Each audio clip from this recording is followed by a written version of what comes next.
सूर्य नमस्कार कर रहे हैं।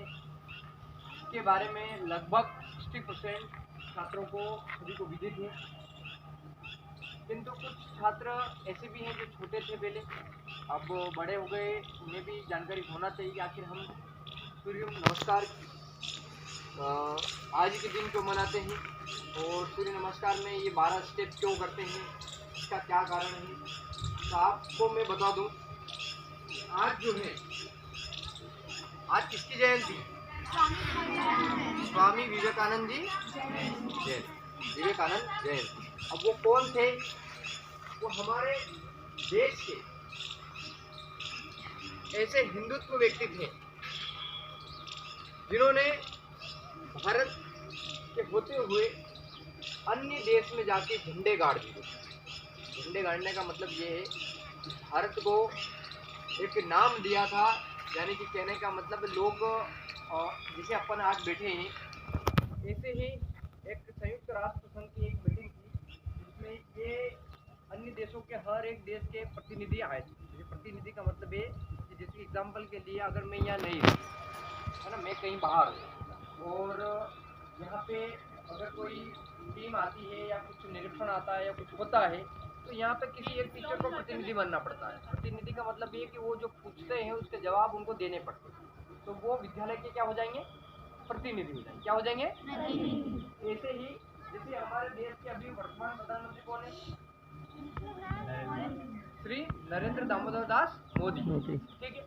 लेकिन यदि अब इनका स्वास्थ्य खराब हो या कुछ कारणवश हो या कोई अन्य कार्य हो और किसी अन्य देशों की जो मीटिंग रहती है उस मीटिंग में जाना हो, तो किसी व्यक्ति को भेजेंगे, तो वो क्या कहलाएंगे मालूम है आप?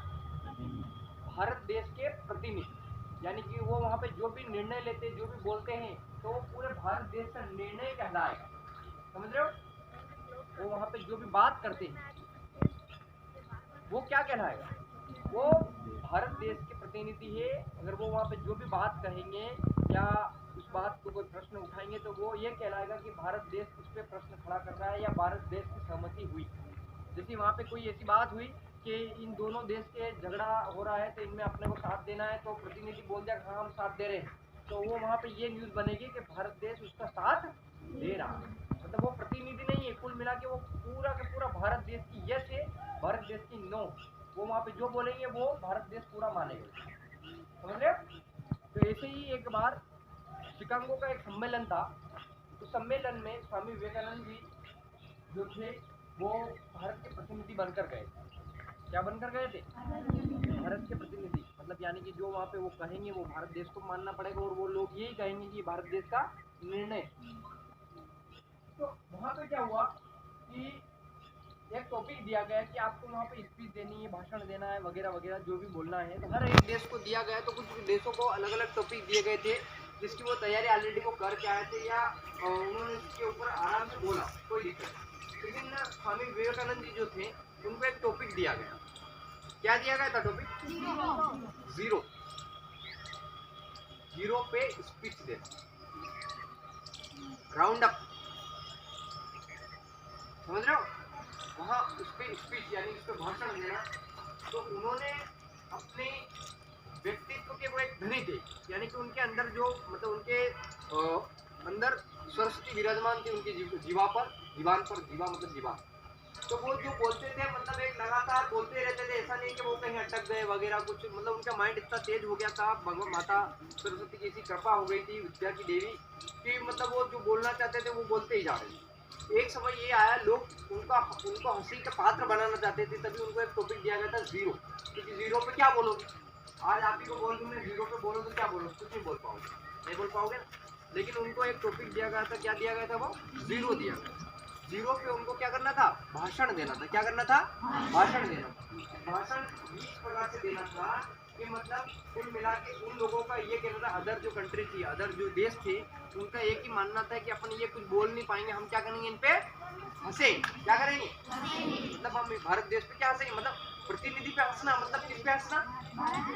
जिसके वो प्रतिनिधि होते हैं, जैसे भारत देश के प्रतिनिधि है तो उन पर क्या करना है? वो हंसना। ये क्रिया हुई ना?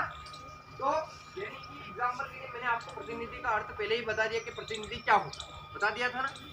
जैसे अपन क्लास में किसी बात पे मीटिंग कर रहे हैं, तो अगर हर एक क्लास से एक एक बच्चे को बुलाया गया, तो वो एक बच्चा जो आया है वो क्या हुआ, उस क्लास का क्या हुआ, प्रतिनिधि। वो जो डिसीजन लेगा उस क्लास पूरी को क्या करना पड़ेगा, मानना पड़ेगा। बात समझ आ रही। ऐसे ही भारत देश के प्रतिनिधि बनकर कौन गए थे, स्वामी विवेकानंद जी गए थे। कहाँ के सम्मेलन में गए थे, टंगों के सम्मेलन में गए।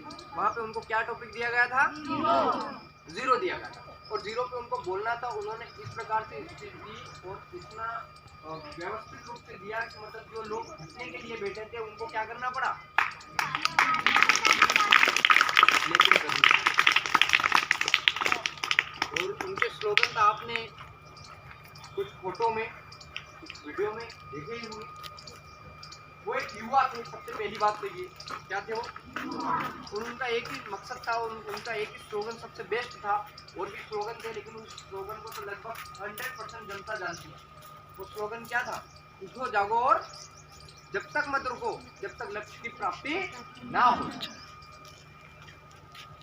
मतलब हमें हमारा जो लक्ष्य है, यानी कि आपका भी जो लक्ष्य है, आपको जो बनना है, यानी कि आपको लाइफ में कुछ करना है, यानी कि आपको कोई अच्छी सर्विस करना है या अच्छा बिजनेस करना है, जो कि आपने आपके माइंड में सेटअप किया है, अगर वो आपको करना है तो आपको उसकी क्या करनी पड़ेगी, लगन से तैयारी, प्रिपरेशन करनी पड़ेगी। वो भी आपको एक निश्चित समय, यानी कि ऐसा नहीं कि आपके पूरी लाइफ में बुढ़ापे में जाके उस लक्ष्य को प्राप्ति करें, ऐसा नहीं होता है। हर कार्य की एक सीमा होती है, एक लिमिट होता है, एक समय होता है। यानी कि आपको एक कार्य जो भी करना है, एग्जाम्पल के लिए अगर मान लो मैं उदाहरण के लिए बोल दूं कि गिट्टी है, इसको बिखेरना है, वो आज के आज ही करना है, तो उसका समय हो गया आज का दिन। क्या हुआ, ऐसा नहीं कि आप 4-5 दिन में जाके उस गिट्टी को बिखेर रहे हो। जो भी कार्य होता है उसका एक समय होता है। यदि आपको कुछ अच्छा करना है, आपकी लाइफ सेटअप करनी है, तो उसकी भी एक लिमिट रहती है। यानी कि अपन जैसे यूपीएससी, एमपीएससी वगैरह वगैरह जो भी किसी की भी एग्ज़ाम देते हैं, किसी भी कार्यालय में, मतलब यानी कि आप किसी भर्ती की या फिर अपनी अच्छी पोस्टिंग की, उसका एक समय होता है। ऐसा नहीं है कि आप लाइफ टाइम उसकी एग्ज़ाम देते ही रहो, आप क्लियर करते रहेंगे, ऐसा कुछ नहीं। आपको एक समय रहता है, समय के अंतराल में आपको उस कार्य को पूर्ण करना पड़ता है। उनका जो संदेश था, उठो जागो और तब तक मत रुको जब तक आपको लक्ष्य की प्राप्ति ना हो। यदि आपको एक बार सफलता नहीं मिली तो दोबारा प्रयास करो। क्या करोगे, अगर फिर दोबारा नहीं मिली तो फिर क्या करोगे, फिर करोगे, लेकिन लगातार प्रयास करोगे और उसकी सफलता प्राप्त करके ही रुकोगे।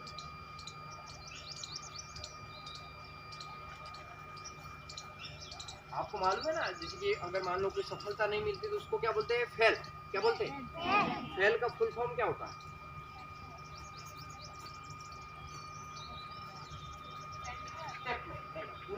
पूरा नहीं बताना, केवल फेल, FAIL। तो फुल फॉर्म, एक का मतलब होता है फर्स्ट, क्या होता है, ए का मतलब होता है अटेम्प्ट, क्या होता है, आई का मतलब क्या होता है, और फिर लास्ट में क्या बचा, L, लर्निंग। यानी कि जो हमने जो परिश्रम किया, जो पढ़ाई करी, उसका फर्स्ट अटेम्प्ट था। फर्स्ट टाइम फेल हुए ना, उसका फर्स्ट अटेम्प्ट था, और वो फर्स्ट अटेम्प्ट क्या था, उसमें हम फेल हो चुके हैं, लेकिन फर्स्ट अटेम्प्ट हुआ है, उसको हम कंटिन्यू लर्निंग करेंगे और सेकेंड अटेम्प्ट में हम क्या करेंगे, उसको क्लियर करेंगे। आई बात समझ में। तो कहने का मतलब सबसे मेन पॉइंट ये है कि आप भी एक छात्र हैं, युवा विचारधाराओं के हैं। आपको भी ऐसे सुबह जब हम घर से भी, अगर आपको एक एग्जाम्पल के लिए उठने का तात्पर्य ये था, पहले मैंने जो अभी बोला कि उठो जागो, उठो जागो का मतलब ये नहीं कि बिस्तर में से उठो और जागो, वो वाली बात नहीं बोल रहा हूँ।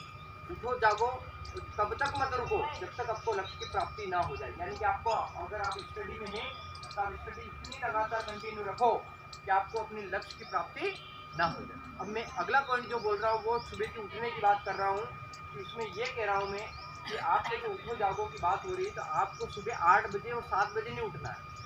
आप एक स्टूडेंट है, ऐसा तो है नहीं कि आप दिन भर हल चलाते हैं, ऐसा तो है नहीं कि आपको सुबह 9 बजे तक उठने में हो रहा है, कि ऐसा तो नहीं है ना। आप यहाँ से स्टडी करते हैं, यहाँ से घर जाते हैं, होमवर्क करते हैं, थोड़ी बहुत टीवी देखते होंगे, खेलते होंगे, ऑफिस हो जाते होंगे।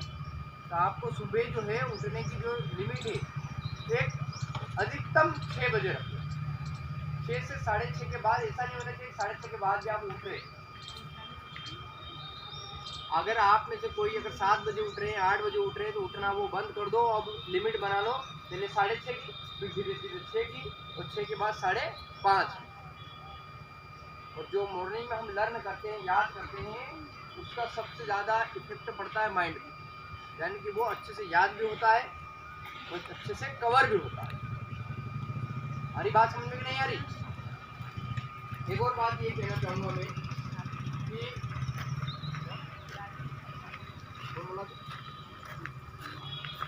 एक और बात मैं ये कहना चाहूँगा कि आप जो तैयारियाँ करते हैं सुबह उठकर करो, ये तो मैंने बोल दिया है। ऐसा नहीं कि सुबह उठने के बाद भी आप कंबल में ओढ़ के न बैठिए अभी भी। दूसरी बात ये कि हमारे जो सूर्य देव हैं, उन्हें हमें सुबह रोज प्रणाम करना है। इससे 2 फायदे हैं। एक तो ज्ञान में वृद्धि, माइंड में भी तेजी आती है, तो चेहरे पे भी एक रौनक आती है। आप अगर सुबह उठे हो, सूर्यदेव को जल चढ़ाया है और आपने सूर्यदेव को प्रणाम किया है, तो आपके चेहरे पे एक अलग सी चमक दिखाई देगी। हमारी बात समझ, क्योंकि ये आपको चमत्कार देखना ही था। तो अभी मैंने आपको जब अपने मंत्र का ज्ञापन चल रहा था, जाप चल रहा था, तो जाप में आपने देखा होगा कि आपको कुछ तरंगेरी माइंड पे अटैक कर रही थी, चमचम चमचम कर रही थी, आंखें कर रही थी अंदर, क्योंकि आपकी आंखें क्लोज थी ना, कवर था ना आँख पे कि नहीं था? उसके बाद भी कुछ लग रहा था आपको कि नहीं लग रहा था? तो वही कहने का तात्पर्य कि ये सूर्य जो है, ये एक मुफ्त में सेवा दे रहा है। आपको मालूम है ना, सूर्य देव जो है ये अपना कार्य निरंतर कर रहे हैं, तो मुफ्त में सेवा मिल रही है। कैसे बताओ, पूछो कैसे? चलो, नाइट में क्या होता है, रात में क्या होता है? रात में अंधेरा होता है, बोला है तो अंधेरे में अपने को कुछ दिखाई देता है? बोलना नहीं आता, सुन तो लो कम से कम। सर बोल रहे क्या हैं दिखाई देता? सुनना भी नहीं आता। रात के अंधेरे में तो कुछ नहीं दिखाई देता है बिना लाइट के, दिखाई देता। अगर जो घर की लाइट होगी तो उसका भी खर्चा आता है, बिल आता है। मोबाइल बैटरी भी, मोबाइल बैटरी है या ओनली पूरा बैटरी तेल वाली, उसका भी खर्चा आता है ना, और वो भी केवल कितना लाइट देती है? नहीं देता है ना, देता है कि देता है? लेकिन सूर्य जो है पूरी धरती पे लाइट देता है, आपसे कोई खर्च लेता है? और ऐसी लाइट क्या बैटरी देती है? नहीं देती है ना। तो ये वास्तव में भगवान है कि नहीं? अब आपको बता दूं मैं कि अगर अपने को मूर्ति में भगवान नहीं दिखते, लेकिन 2 भगवान तो आपको क्लियर रोज दिखते हैं। माता पिता वो भगवान है, लेकिन जो रियल में भगवान वो है सूर्य देव और चंद्र देव, जो रियल में आपको रोज दिखाई भी देते हैं। दिखाई देते हैं ना, नहीं दिखाई देते? अगर आप लोग अगर ये माइंड में ये घृणा कि ये भगवान नहीं होते, तो क्या 2 भगवान तो क्लियर रोज दिखाई देते अपने को? इस कलयुग में भी दिखाई देते ना, तो हमें इनको प्रणाम करना चाहिए ना। 1 लोटा जल सुबह में रोज चढ़ाना चाहिए। जैसे तुलसी आपके घर में आंगन में होती है, वहाँ पे आप सूर्य की तरफ आपका मुँह रख लो और ऐसे करके चढ़ाओ, तो पानी तुलसी में भी जाएगा, तुलसी माता में भी, तो सूर्य को भी जाएगा। समझ में आ रहा है? एक तीर पे 2 निशान। कि नहीं समझ में आ रहा? ठीक है, धन्यवाद आपका।